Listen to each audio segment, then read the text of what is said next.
To most people, this just looks like a boring electrical outlet. But did you know it's actually packed with a bunch of really cool features? For example, did you know that in a pinch, these little ears can be used to strip wire?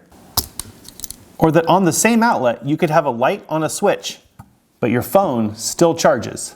Be sure to stick around to the end of the video because I've got a really cool outlet I want to share with you. If you don't know about it, it's going to make your life a lot easier. All right, let's dive in and take a close look at electrical outlets. One really cool feature about outlets is this slight tapering around where the terminals plug in. If you look really carefully, you'll see that it's designed to guide you in, which is amazing in like low light or in the dark, or maybe you're trying to reach behind something and you can't really see the outlet. When you go to plug something in, this outlet has an amazing ability of guiding you straight in. As a contrast, this outlet does not have that feature. It's just a flat face. And so if you're trying to do the same thing, you're kind of reaching around. You could reach around for a long time and never quite get the plug inserted completely. Not all duplex standard outlets have this feature. Like here's one that has the flat face on it. Outlets have a feature built into them that allows you to separate the two outlets so they can function separately, like we showed in the intro, where you have a lamp plugged into a switch and the other outlet stays hot even when the switch is turned off.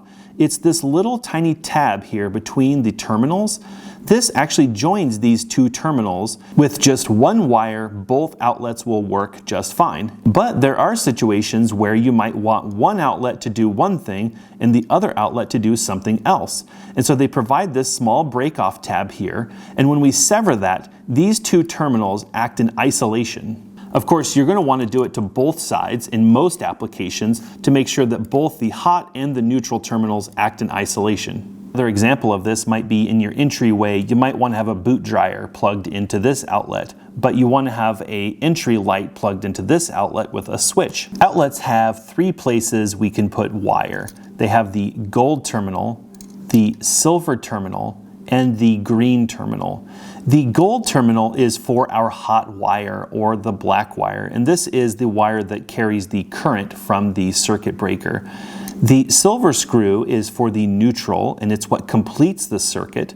And then the green screw is actually for our ground wire. And there are actually two different ways that we can attach wire to this outlet. These small holes here in the back are what are called stab or push-in connections. The outlet says very specifically, this is for number 14 wire only. If we try to put wire that's too large into this hole, it simply will not fit. There's a small release mechanism here on the back. In case you change your mind or make a mistake, you can remove this push-in wire. You'll need a small screwdriver and you have to press firmly and then you can pull up on the wire. Now you are allowed to use number 12 wire, but you have to move over to the screw terminals. Another feature that can be used with the push-in terminal system is called a strip gauge. If you look very carefully right here, it says strip gauge. And there's a small line. It tells us exactly how much wire to strip to make sure that we have the proper amount of insertion for this push-in connection. So we could lay our wire here on the back and we would strip it about right there. Something like that. The other way that we can connect wire to this outlet is using the screw terminals. The correct way to attach the wire to the outlet is to bend it around the screw.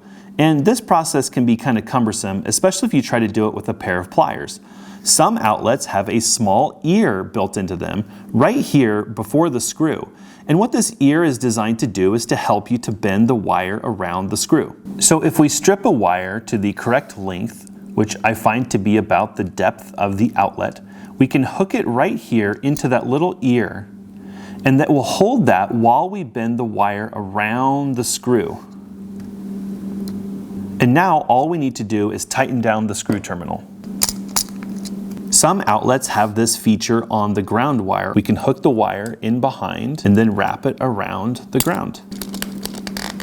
Another feature of these screw terminals is they're what are called a combination screw. For example, this outlet has both a square bit and a standard or slotted bit. This older style has the slotted, but it has a Phillips. The screw that attaches the outlet to the receptacle box or the outlet box is a 6/32 machine screw.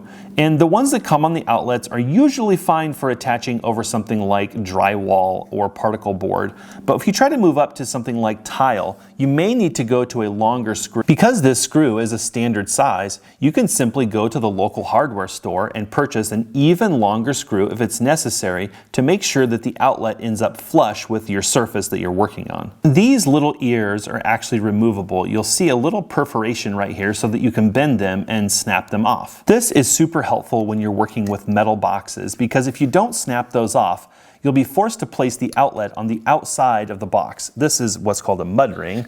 And when you put the faceplate on, the faceplate will not sit flush with the wall. You'll have this awkward gap and it will look ugly.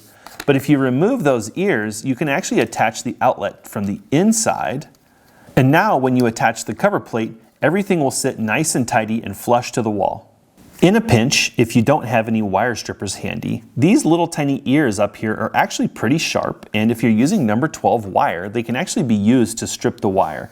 So if you slide the wire in, it'll be kind of snug, and then give it a twist at a slight angle, and once you notice that the sheathing is clear of the wire, you can give it a simple tug, and the sheathing should come right off. Almost all modern outlets have a new safety feature built into them that older outlets do not have. It's what's called tamper resistant. If you look very carefully here where you would plug something in, you can't really see in through the terminal. There's actually a small shutter built into this that prevents you from putting only one terminal in. The reason for that is so that children cannot place something sharp in the outlet and get shocked. So what this is designed to do is to prevent you from pushing in on only one side of the outlet. It will not allow you to put something in there unless both of them are pressed at the same time, which is how you would operate an outlet. So if you had something that you were going to plug in and you plug it in, it will push on both shutters at the same time and it goes in easily. Now, these don't always work perfectly. Sometimes they can be kind of annoying, but the trade-off is that our children cannot accidentally grab a set of keys or a piece of silverware and push it in and get shocked. There are two pretty common types of outlets that we'll use in our homes. One is a 15 amp outlet, which this kind is. If you're not really sure, you can look on the outlet for a marking. This one has a small marking here by the cover plate screw that says 15 amps. It's kind of a giveaway also how the receptacles are designed. Let me show you the other kind. This is a 20 amp outlet, and it's very slightly different than its 15 amp brother. You'll notice here on the neutral terminal that the shape of the plug is slightly different. This is the type of plug you probably use if you were going to attach an air conditioner or some other high draw appliance in over a long basis. If you try to plug an air conditioner or something like that into one of these outlets, you'll notice it will not plug in. This receptacle actually has what's called a polarized design. If you look closely, this one over here is slightly larger than this one here. This is designed to protect appliances that need a specific polarity. So for example, this plug, one of the terminals is slightly wider than the other. You've probably seen this on some of your appliances.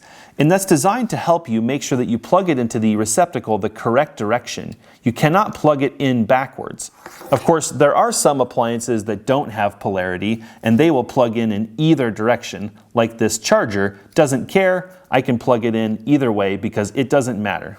And as promised, I wanted to share with you a super cool outlet. I really love these things. They solve 3 problems for you all at one time.